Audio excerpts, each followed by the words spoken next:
It is finally happening. The thing we have all been waiting for finally is almost upon us. I am, of course, talking about the release of the Cycle Frontier.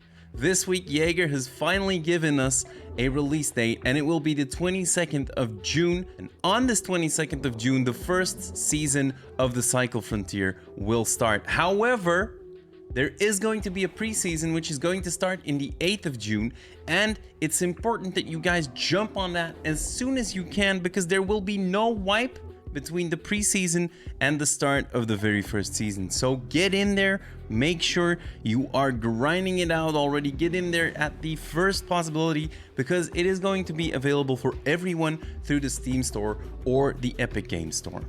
Another thing that's very interesting about this preseason, guys, is that if you are planning on buying some of the starter packs, which will of course be the way that Yager will be financing the game, because it will be free to play, but they need to find some way to get some money. Those starter packs will be available at a 25% discount during the entire period of 2 weeks of preseason. They haven't really disclosed what's going to be in these packs, so I don't know whether those are going to be good, are they going to be cosmetic only, or are they going to be more than that?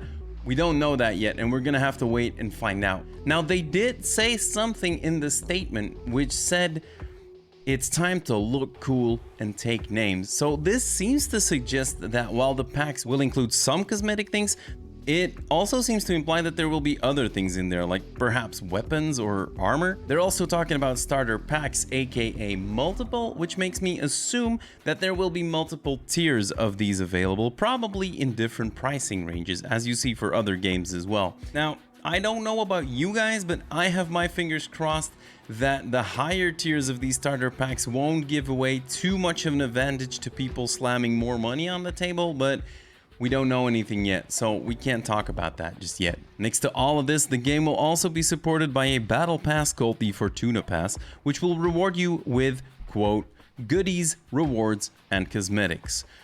This is something that we know from many games beside. There will be a battle pass. The more you play, the more things you will unlock. Sounds like a perfectly valid strategy for a free-to-play game, in my opinion. Now, if you were already following the older Cycle game and you already put some money into that, you will get access to all of your older shinies, all of your cosmetics, and any Aurum that you had remaining on your account before the game made the switch to the new version. Now, let's talk about the most exciting thing to come out on launch that we have not seen yet.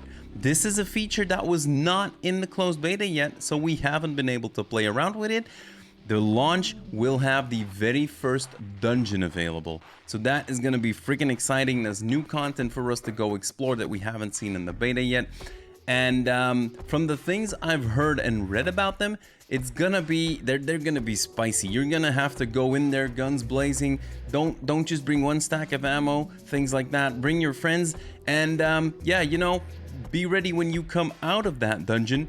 Other people might be there interested in stealing your stuff. So I'm super excited to try out these dungeons. I'm definitely gonna get a group of friends together and go see what we can find in those things. And alongside all of this, they also mentioned that they've been making numerous improvements to weapon balance, progression, enemy AI, resource gathering, economy, and many more. But up to this point in time, Yager hasn't yet provided any patch notes, so we're just gonna have to wait and see until we see some patch notes coming out. As soon as patch notes will be coming out, guys, I'll be making a video about them, discussing them, and hopefully they take it in the right direction. Now, recent interviews with, for example, the game director and stuff like that, really were pointing in the right direction, so let's just see where this takes us. Oh, by the way, and if you want to get notified when I make that video about any patch notes coming out or any of the other content that I'll be producing for the Cycle Frontier, make sure to hit the sub button down below, leave a like on this video, and leave a comment. Show me how excited you are for the release of the Cycle Frontier. I, for one, am very excited about jumping in. I have been following this game since closed beta 1. I've been involved in all of the closed betas, and yeah, I'm looking forward to seeing what it does when it goes live, and I hope to see all of you there on Fortuna 3 as well. And yeah, until then, guys, don't let Jeff with the steel chair get to you. Bye-bye.